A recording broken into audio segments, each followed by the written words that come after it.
They got you twisted. And if this is for you, I want to tell you that they thought that your knowing somehow required their belief or participation in it. And while they view you through the lens of judgment, you view them through the lens of understanding. Because you too were once in the villain journey that's manifested through the victim consciousness. But until you confront the manifestation of the villain energy that keeps you stuck in a cage of self-imposed limitation, you will never shift into the hero's journey.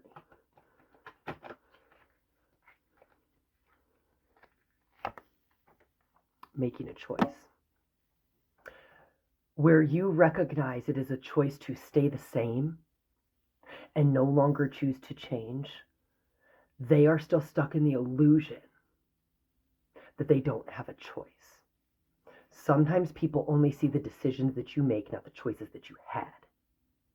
And their judgment comes from a space of limited understanding and limited perspective. You understand that the blueprint, that the code, that the map is within, and that they too have the same abilities that you have. You do not look at them through the lens of separation. You recognize yourself in them, but they cannot recognize themselves in you.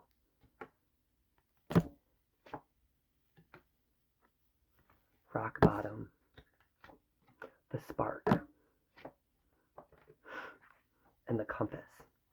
If this is for you, rock bottom is where the spark is found. But first you plunge into the depths of darkness. And it is only at rock bottom where you learn to listen to your knowing and not the illusions that the cage was built from. I want to read something to confirm this in the blueprint. I was reading it earlier. The villain avoids inner work by focusing on external validation.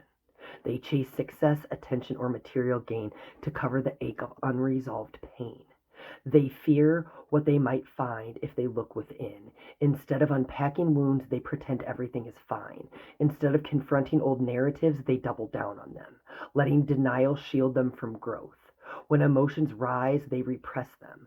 When pain surfaces, they numb. When mirrors appear, they blame.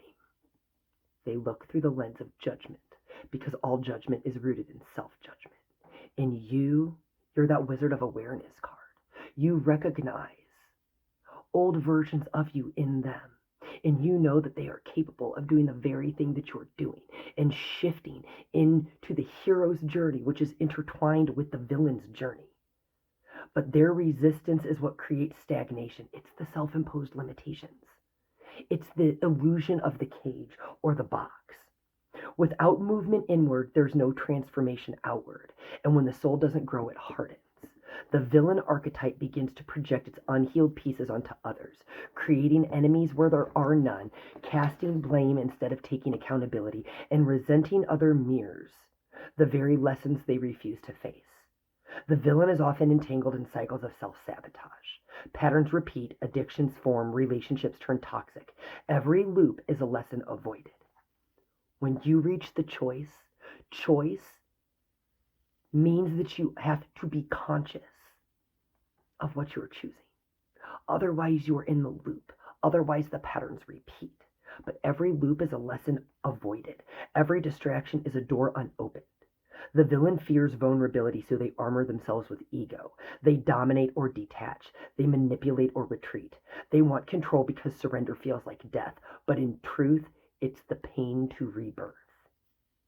This archetype also carries the weight of victimhood.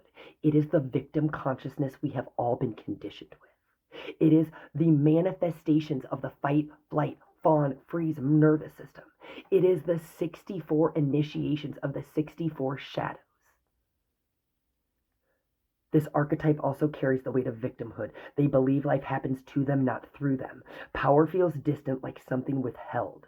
They reject the idea of divine timing, divine purpose, or divine anything. But the hero takes responsibility, not just for their actions, but for their energy. They understand that life is a mirror, and they polish it from the inside. They speak truth. They sit with discomfort. They allow others to see them. Not the performance, but the person. They are vulnerable, raw, and real. In the face of fear, the hero does not run, they stay. They ask what the fear is teaching them. They walk into the fire because they know that's where gold is made. And each challenge becomes a gateway. You recognize you in them. They cannot recognize them in you. You begin to hold space for others, not by entertaining what you're not, but by recognizing a version of you that was. And the second you start doing that, you are creating a ripple. Your footsteps, your path, it is meant for others to recognize. You exiting the cage, you shifting into the hero's journey. You cannot shift into the hero's journey until you address your victim consciousness, until you stop seeing from a lens of separation. There are many people on this journey who will convince you that they have healed, yet they will still convince you that it's you versus them. In some paradigm, in some construct, that you have to earn permission to shift into what is already available. You don't need external validation. Your knowing comes online. It's always been online. It was just overridden with borrowed beliefs. So while your compass is now set to knowing, you recognize that theirs is still set to borrowed beliefs. You cannot change someone else's compass. You can only show them how you changed yours. And sometimes showing people is done in silence. Other times it's by sharing your truth. But it is from your lens and your perspective. Because we can only teach from what we've experienced. Otherwise, it's a hypothetical. We teach from experience. But those who are willing to be the student, those who are willing to recognize the mirror, not reject it, not project on it, and not blame it, those are the ones who shift. Love you guys.